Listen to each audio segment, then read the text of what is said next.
Hello viewers, আসসালামু আলাইকুম। আমি আপনাদেরকে দেখাবো এখন কিভাবে কন্ট্রোলার ঠিক করতে হয় নষ্ট হয়ে গেলে। এটা একটি ইজি বাইকের 10 মোটরের কন্ট্রোলার যখন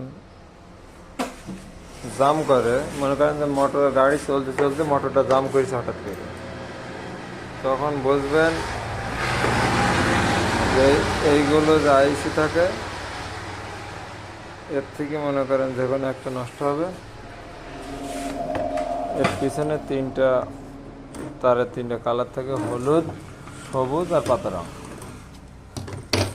যদি পাতা রং তারের থেকে যদি কারেন্টটা জাম করে,